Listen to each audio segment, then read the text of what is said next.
Hello, and welcome to an episode of Greybeards on Storage, recorded here on the vBrownBag stage at Dell EMC World 2007 in the lovely Venetian Hotel Resort Casino and Hellhole of Las Vegas, Nevada. I wouldn't call it a hellhole. Or is Las Vegas a hellhole? No, Las Vegas is a hellhole. Oh, I gotcha. And Sorry. I am your left-hand co-host, Howard Marks, and my associate. This is Ray Lucchesi, and I'm the right-hand host, I think. And oh, it's wrong. Sorry. Oh, the other left. The other left, he says. Yes, we know storage, but directions we have trouble with. Yeah, it's that coding thing, you know. And so this has been the first real Dell EMC World after the merger. There was a small event in Austin last fall. Yeah, which I didn't go to. Did you go to? No, I didn't go to it either, and it was Must have been really planned small, so quickly that it was mostly the Dell event with EMC added. Right.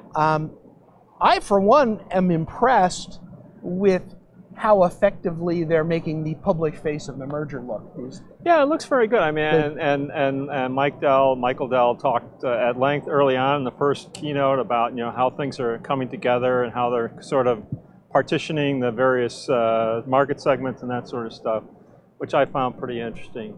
Although I found Michael is pretty much of a ham. I mean, he was on the stage for I think 5 days or something like that. Yes. Although, in my personal dealings with him, Michael is an incredibly impressive gentleman. No doubt. No doubt. I would have to say I haven't had any personal dealings with him. I met him at PC Magazine back in the day, and probably hadn't even shaken his hand in 15 years. And then I saw him at EMC World last year, and he said, "Hi, Howard," and I wasn't wearing my badge. Yeah. So there's just a memory there that's very impressive. I can't do that sort of stuff. No, I mean, the people come up to me and say they're fans of the podcast, which, A, I find terribly embarrassing, and B, it's kind of like, oh, right, we met 3 years ago. I have no idea what your name is now, and you're wearing a badge. Yeah. No, I have occasional fans of the podcast come up all the time and appreciate what we're doing, and occasionally I want to take a picture with me and stuff like that. It's pretty embarrassing for me, but I enjoy the notoriety, I guess, or whatever you'd call it. So what's new here at Dell EMC World these days? Well, I just came out of a meeting with an outfit that I've seen at EMC World a couple of times and didn't know what they did. Datadobi. What is Datadobi? They're Datadobi? D-A-T-A-D-O-B-I. Okay. They're a file migration tool. Oh, okay. And like Robocopy, they'll walk the file system and copy the files, but unlike Robocopy, they'll do that iteratively because you always through the directory string. Yeah, you say I'm going to move the data from this FAS to that Unity. Oh, okay. And there's 10 million files and 4,000 of them are locked, and the user ID you're running under doesn't have permission to some of them. And so they'll make a pass and then give you a report, and you can fix it, and they'll only look at those files again. And so it's really making that forklift upgrade much easier. Right. And I like coming to these events just so I can see those little guys. Yeah, there are a lot of actually Dell partners or EMC partners that are in the area and such, which is kind of interesting. I only really have been on the solution floor for that tour they had yesterday morning, which didn't actually show much other than Dell EMC, really. Well, I have to ding the organizing folks just a little on that.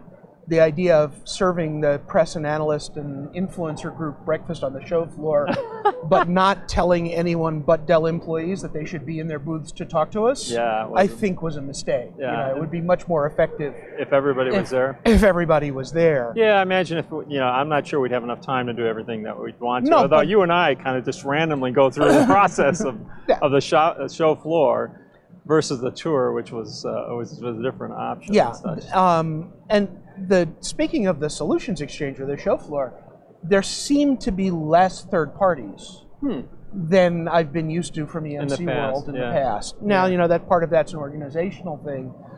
Interestingly, there's a wider diversity of third parties because we have, our friends from Datrium. Right, Datrium is here. Who I saw Craig. Typically at EMC World would have been, well, you can't exhibit, you're storage guys. But they're Dell partners. Yep. And so we've talked several times about how we would rather see independent events with a broader range of exhibitors. It's hard for a vendor like these guys to support that sort of thing. I mean, yeah. But I understand. Yeah, obviously VMware is the prime example of, you see a lot of different vendors at VMworld events and that sort of stuff. Right. Which is hard to see at these more specific vendor events. In terms of the actual Dell EMC product announcements, a lot of interesting stuff. I mean, well, a lot of evolutionary stuff. Sure. I was a little frustrated about the discussion of 14G servers. Now, why is that, Howard? Because it's pre-announced. Because we're geeks. This is not going to be out for another couple of months. Well, it's not. I don't mind the pre-announced. I don't mind talk to me in May about products you're going to release in July or August. Okay. I mind make a big deal about the fact you're coming out with a new group of servers in July and August, but because Intel hasn't released the details of what those Xeons are, all you can say is they're going to be great. Yeah. And you can't really talk about, well, instead of having 4 NVMe U.2 slots, they'll now have 25. Yeah, they all did they mention say the fact there was like 19x more NVMe slots and stuff like that. But, so they've got some of that information there. But you know but me. It's an Intel thing. It's not. You can't blame Dell EMC for an Intel. I blame Dell EMC for making the announcement this early. Ah, I see. It's just a tease, and Yeah. I'm a little bit put out by the teasing aspect of it. I imagine it's an Intel timing thing as much as anything. Of course. And maybe when they first started this thing and had intended to release the 14G announcement, it was earlier in the. I hadn't considered that Intel may have slipped the schedule. Not that I have no idea. No, right? it is certainly possible. A possibility. Yeah. But I'm in the middle of acquiring new servers for the lab, and so you want the 14G servers. Well, now they're available. Yeah. Now I'm at I want the 14G servers, and I don't know if I can wait because my current servers aren't up to the tier 0 stuff. Right. And you certainly want tier 0 for your lab because you're going to be doing a lot of that stuff. Yeah, and so in terms of Dell EMC, they've kind of abandoned tier 0 temporarily.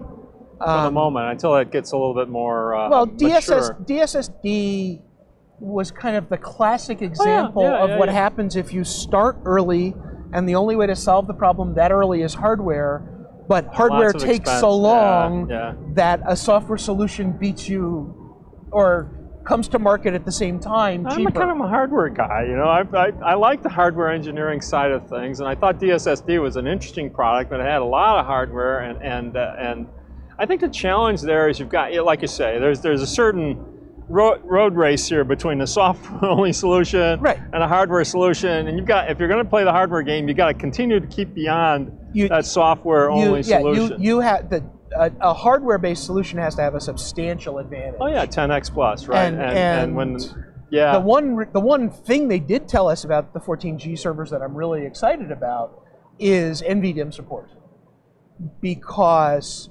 NVDIMMs are the critical difference between the storage appliances and software-defined storage. Because if you're running vSAN, a write has to get written to an SSD flash. Yeah. So write latency is the latency of the flash. Right. But if they have NVDIMMs and if they have RDMA NICs, then a write can come into one node in the vSAN. That node via RDMA can write not only into its NVDIMM, but into a partner's NVDIMM. At NVDIMM type of latency. At NVDIMM and RDMA latencies. So now we're talking about 150, 300 microseconds of write latency in vSAN. Now, I'm not predicting, I'm predicting, but I don't have any knowledge that that's coming, but it opens the door for that. HPE now offers NVDIMMs on their latest generation of servers. If that becomes a standard feature anymore, then the software guys will catch up can start taking advantage of it and saying, order the NVDIMM and your write performance will be 5 times better. Yeah, and I think the critical question for these guys and a lot of the players is, the software-defined storage is becoming more and more prevalent in the customer environments and getting more and more powerful with all flash, and the capabilities are starting to become more and more equivalent almost to what's available in a standalone storage appliance. Why would you want a standalone storage appliance anymore? That's, you know, I think if you have multiple operating system hypervisor environment, it's a no-brainer. Yeah, there's a couple of reasons. If you're not entirely virtualized. Yeah. And, yeah. Oh, sure. And there are good reasons not to be to not even if we're talking about an all x86 environment. Right. You know, right. leaving aside and we have that one HPUX or Oracle on Sun box. Right. You may have the SQL server that requires 256 gig of memory and 20 cores. Yeah, and it wants it all. And you could virtualize it, but it would take up the whole host, and it wouldn't buy you anything. Right, right, right. But the other thing is, depending on which HCI solution you're looking at, the cost may not be as low as you think. Some of the more expensive HCI solutions can, in fact, cost more as hybrids than a converged solution with an all-flash array. And lastly, while HCI simplifies operations in many ways, it complicates them in other ways. How so? Well, when we brought VMware into the data center, there was the efficiency play. I can get rid of these 40 little servers running little tasks and run them as 40 VMs and get the utilization and the space and all of that. Right. And in fact, when I was in New Jersey, my lab was in a client's data center where they had designed the data center, and then when they moved in, they virtualized so that they had 3 times the space they needed. So they had the space. So I got to camp there so that when they needed tech support, they could just poke their head in my office. That was good. It was a good deal for a while. Yeah, for both of you, I imagine, yeah. But when we virtualized with external storage, all of a sudden, the server became stateless. If I need to do a firmware upgrade, I put it in maintenance mode, I run vMotion. Get all that stuff off of it. All that stuff gets off of it. I can do a memory upgrade, I can do a firmware upgrade, I can maintain the hardware in the middle of the day without working nights and weekends. It was stateless, yeah. And now, when I add storage back, a little different game. It's not stateless anymore. And I either have to take that node out of the cluster and reduce my cluster's resiliency while I'm doing maintenance, or I have to migrate all the data off, which generates a huge amount of network traffic and takes hours. Right, right. And even if I said, okay, I'm gonna put this in maintenance mode, and I'm going to program my vSAN so that it doesn't start an auto rebuild for the first hour. Yeah.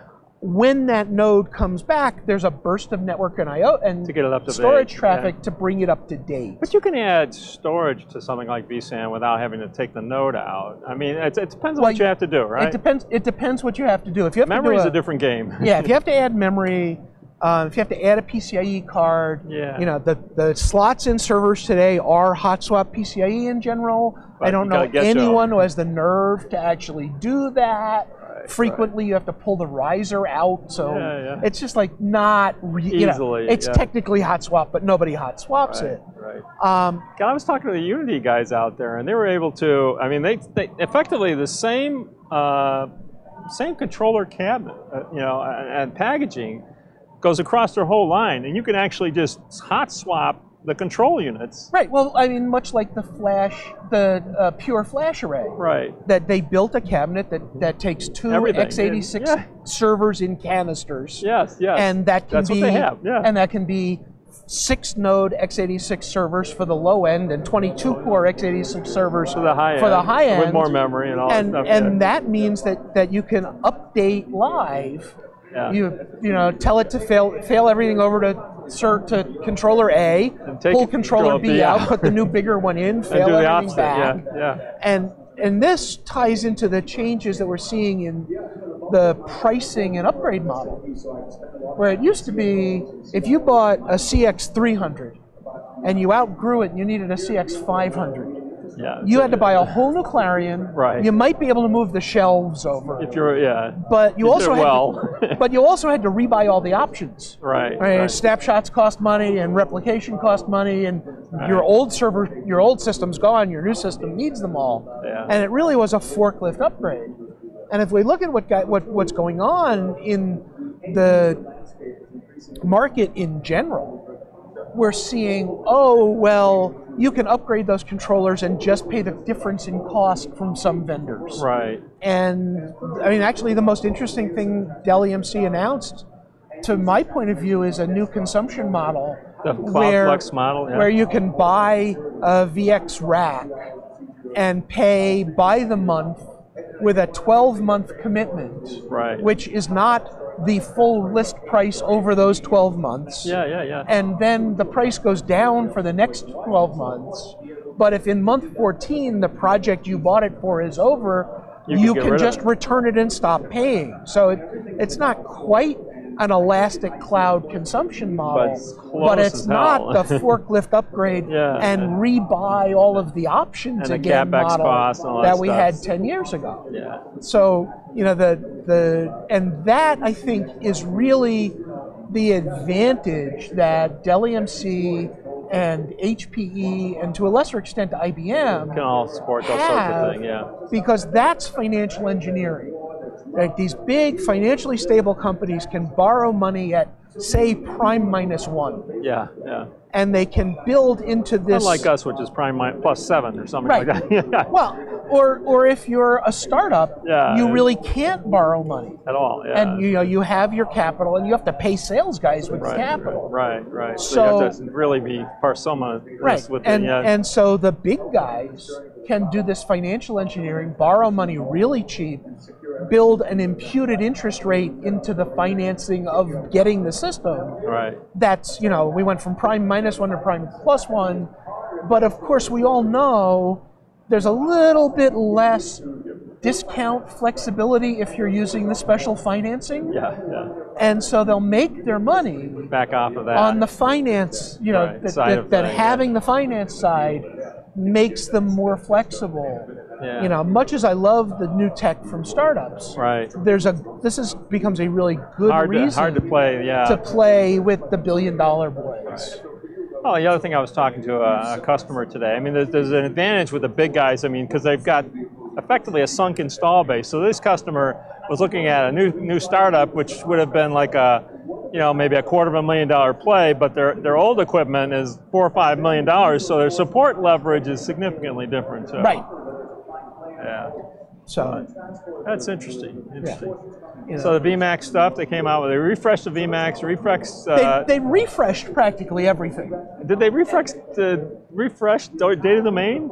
So they IDPA thing, right? They did some minor refreshes on data domain, but I actually am not paying much attention to data domain anymore. Yeah. I think the day of data domain has passed because the way we make backups changed. Data domain was designed for weekly, full, daily incremental. Right. And that produces, and a month's retention. Yeah. So that means there's at least 4 duplicates because we made 4 full backups within that month.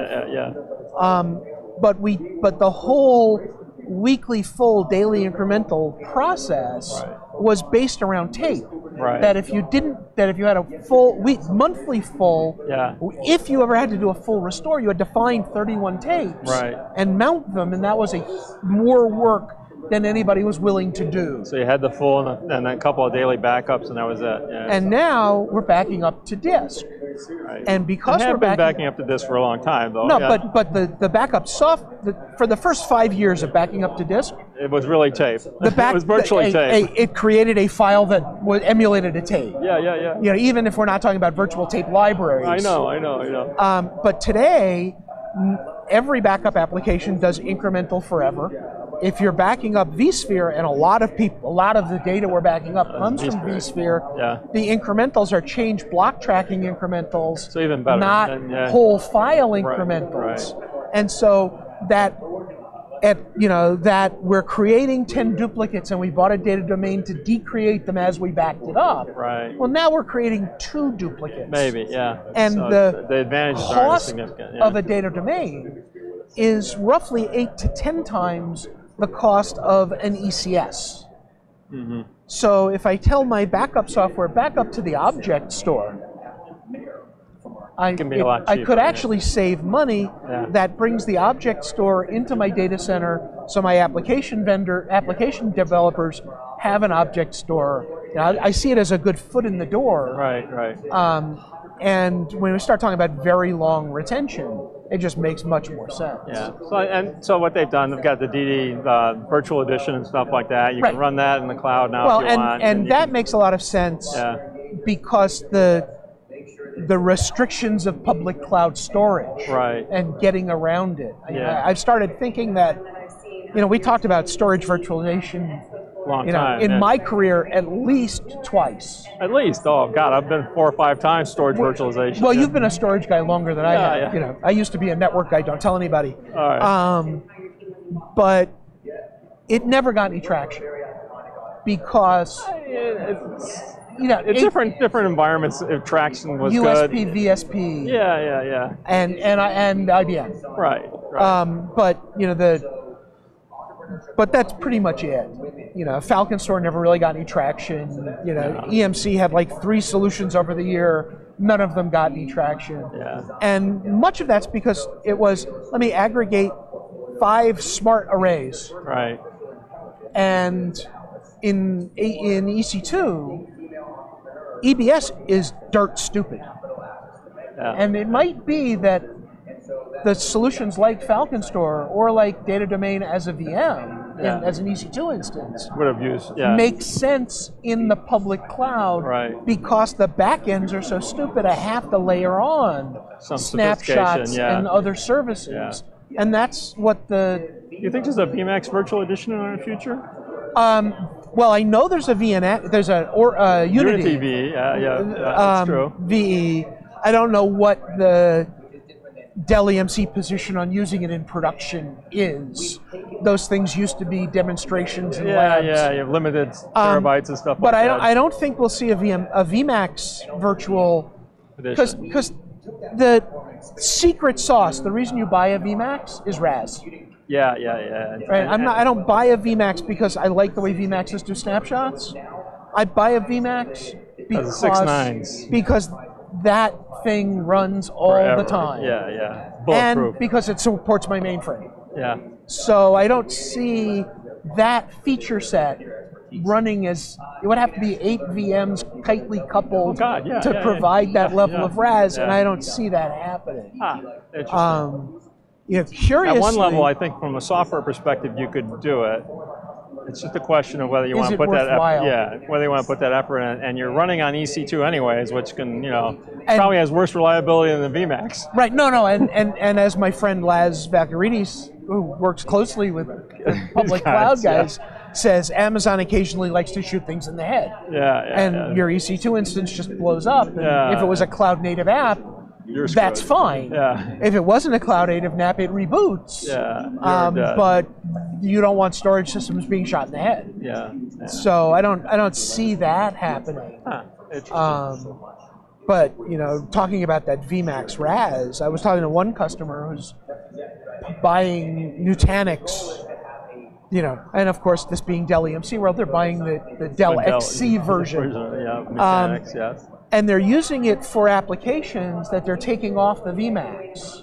Really? But because at some point in time, some committee decided that application required higher resiliency than a Clarion could provide. Okay, that's why I got it on vMax in the first place. And they couldn't buy a Unity because that would mean having to reassess that decision. Right. But if they move it to HCI, they just have to say, this is resilient enough. So the application that never needed to be on the vMax in the first place can move to HCI, but can't move to Unity. It's just another proof point that politics trumps technology. Politics matters a lot. And so, why people buy things, you have to dig into multiple layers of that. I understand.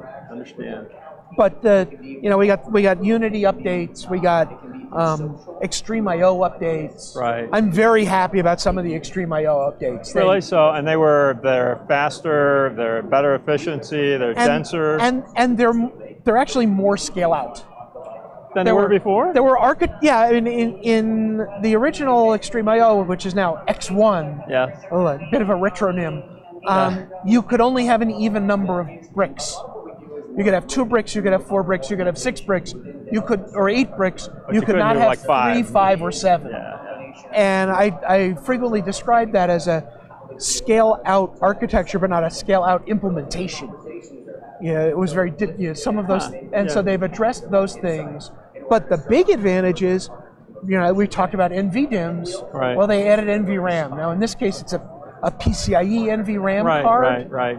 But write latency for metadata is now, well, it's primarily for the write buffer. Really? I was told it was like for a metadata, backup in case of a power failure. But they're now acting when it's in the NVRAM in both controllers in the brick. And of course, the controllers are InfiniBand connected. Right. So it is really that RDMA we talked about with vSAN. Speed, And so now they can have not just read latencies well under a millisecond, but write latencies well under a millisecond. They did feel that improve the write latency considerably. And over the past 5 or 6 years, the read-write mix has shifted more towards the right. Part of that's more than 50-50? No, I don't think it's more than 50-50. I think it's it used to be 80-20 kind of. Yeah, I think it went from 70-30 to 60-40. Yeah. But if you look at VDI specifically, VDI is 60-40 the other way. VDI is more write intensive than it is read intensive. Right. And so it becomes a better platform for those write intensive applications, and just for the I haven't figured out whether my application is write intensive or not. So, well, that's interesting. So it's we haven't seen the story play out. These big mergers take a while. They came out with a new version and update of the SC Compellent series. Saw that. Which, haven't really talked to those guys, but more processors and better performance kind of thing. But it's a low-end solution, right? Well, frankly, Compellent was always software-defined storage. Even the original Compellent was a pair of servers with NVRAM cards added, and shelves smart software, and shelves of disk and smart software. So it fits really well it fit really well when Dell acquired them. The positioning's changed several times. And I think basically, and I heard this from a former Compellent executive who shall remain nameless, that both lines have sufficient revenue to justify the R&D. Okay. And we frequently think about there's a merger and there's 2 mid-range disk arrays. There's a Unity and the SC. Why do you need both? And the answer is they're different customers. It's not even big, small, direct attach. Right. It's just they're different customers. Yeah. And Compellent always had the happiest customers I ever met. Really? That people loved their Compellents, and part of that was the company provided good service. Part of that was while they were competing with Clarion, they didn't make you rebuy the software. You could, because the controllers were just servers. Right. When new controllers came out, you just bought new controllers. Yeah. And the array to which you bought the options was still the same array, even if you replaced, like George Washington's axe, the handle and the head. Right. It still occupied the same space and had the same software licenses. So we used to call that mind melding of storage between 2 different controllers and stuff like that. Yeah. In this case, is licensing. Though. They have, they have killed some of the Dell storage products off. Right. They're frankly, and I don't blame them at all for killing off things like Fluid File System. Right. They have Unity and they have Isilon now. Why would they need that? And Fluid File System fit kind of halfway in between, and there's just no reason to spend that R&D for the number of customers they had for Fluid File System. Right. But the product rationalization has been less vicious than I expected. They borrowed a lot of money, and everybody expected there to be huge cost cutting. But there's been some, obviously, but not. There's, and it will continue to roll out, no doubt, over time as they rationalize what's going on. and and products just reach the end of their natural life, which pretty much is what happened to EqualLogic. Yeah, It was just the EqualLogic was a great solution, right. but today, I think 90% of the customers would be better served by vSAN than by EqualLogic. Right, right. And so why have it? And Michael Dell mentioned a couple of times a $4.5 billion of R&D spend per year, which is pretty good. And certainly better than what EMC was doing originally, and the combined group would have done if they'd separated and stuff like that. So they're still do you spending. read that as an increase in R&D from the I two say it's companies on plan. independently? What's not on plan, now EMC was very aggressive from an acquisition perspective. Yes. And they're certainly not looking as much to do that, considering where they're at today. They just made the biggest acquisition in god-awful history. To some extent, you just had Thanksgiving dinner. Yeah. And you don't want any snacks. Yeah. I got to digest this. Yeah. So before that's we the think challenge about the next for them. one. I bet, but there's a lot, and we both know there's a lot of startups out there with interesting technology that could fit very well in a number of different solutions in these products. Speaking of which, did you see Micron's announcement last week? No, I didn't. What happened to Micron? So Micron is OEMing Accelero's software. Oh yeah, I did see that. The system, the new SSD controller. And well, when Micron hired Darren Thomas, you knew he was going to do something. And that group, I said publicly that you don't hire the guy who used to run Dell Storage to sell SSDs. Right. That there was there was something upstack coming down the road. Yeah. And it seems this is the first one of those. First shoe of that stuff. Yeah. Where they are packaging a server and packing it full of U.2 NVMe Micron drives with Accelero software, which we've discussed ad infinitum on the various podcast. versions of podcast and blog posts. I might add. It's very impressive stuff. Yeah.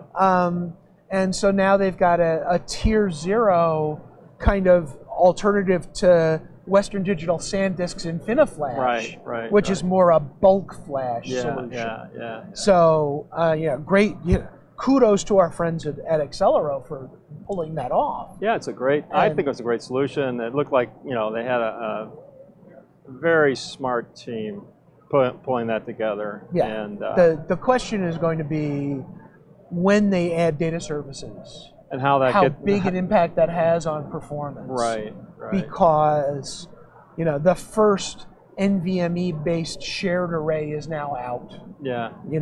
It's not NVMe over Fabric yet. It's still iSCSI or Fiber Channel. Right. But they're going to do that. Yeah. And when the mainstream storage vendors with mainstream services can get their latencies down, how much of a market is there left for really fast? The VMAX guys claim 350 microsecond latencies as well. I mean, this is pretty serious stuff, especially for not NVMe. I mean, it's standard SAS, SATA, Yeah, I mean, there's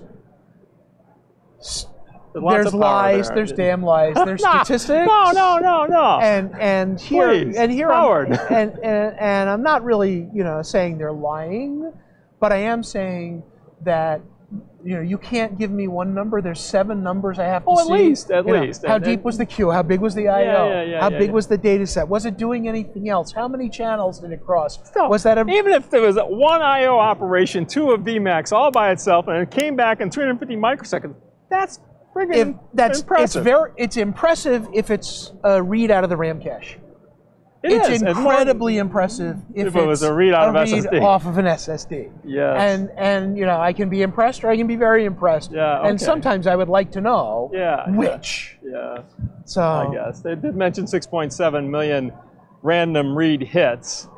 Yeah, but I didn't see where it was 6 million random hits at 350 milliseconds. No, the numbers seem to have microseconds. So it's 2 separate numbers. Right. All right. But I understand that. But if I look at least recent LRT from SBC1, it's like 10% at best. It is read hits and stuff like that. Yeah. So 250 microseconds is an impressive number, even if it was a read hit. Yes, and the really interesting thing is, we're just at the beginning of Flash is normal.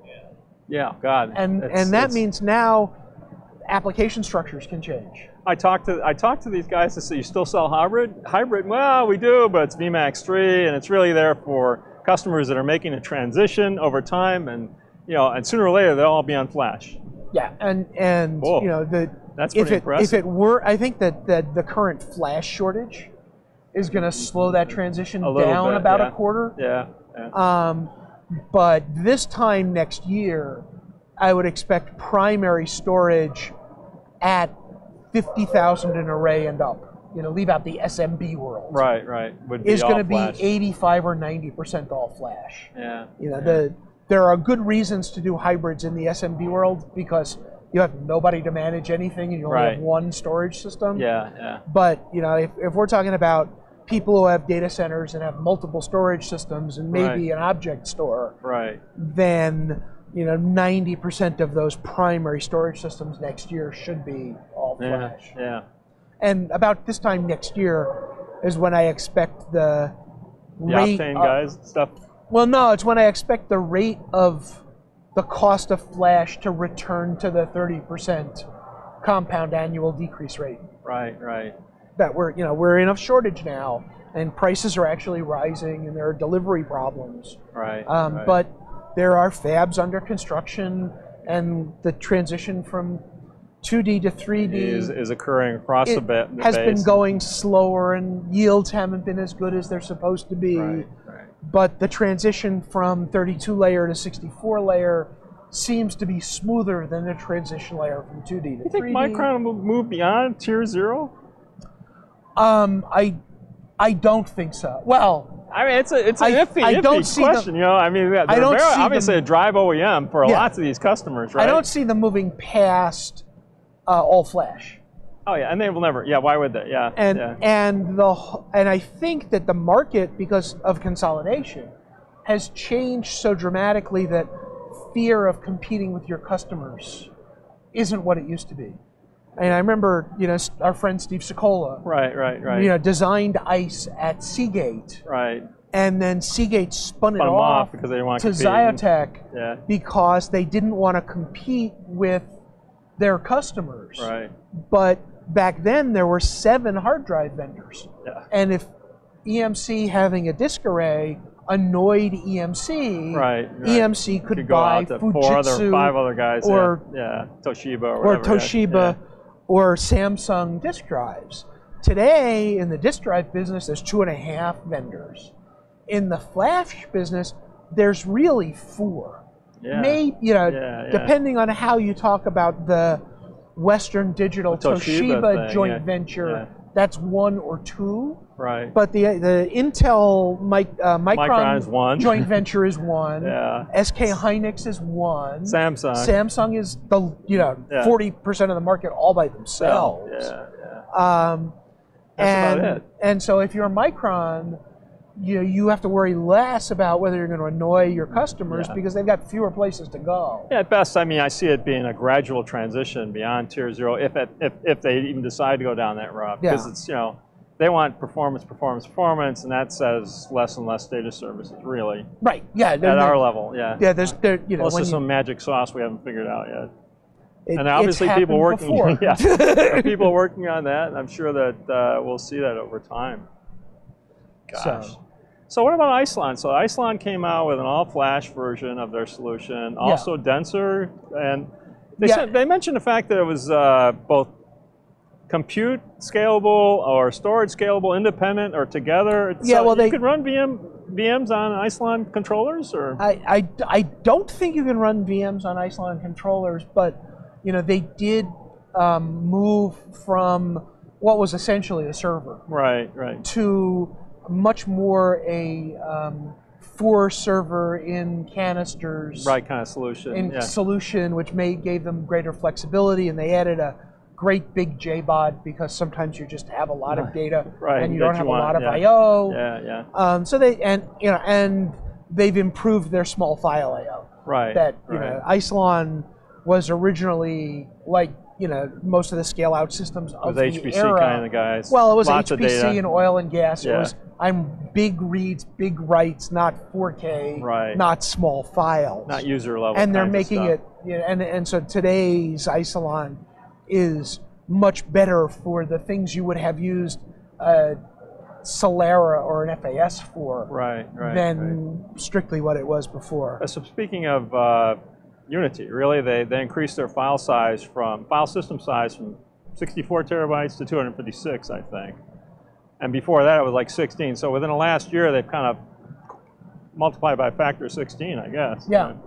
So it's pretty impressive. You know, people just have more and more data. You know, it's, I mean, I remember since I've been a storage guy, when I was at SNW, the vendors claiming they had a petabyte customer. Right, was pretty impressive. You know, which was impressive. I mean, this is nowadays you can't hit a guy out there who doesn't have at least a petabyte and a half. Well, no, now they're talking about petabytes in a rack. Yeah, it's, you know, it's not effective, quote unquote. Yeah, it's not a petabyte customer. It's a petabyte in a rack, and this customer has a row of 20 of those racks.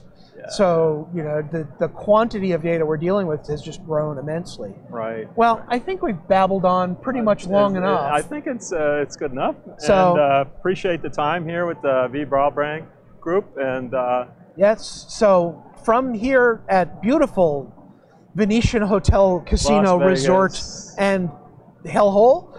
In front of the hot lights, mind you. Yes, we are at the vBrownBag stage, making our contribution to community.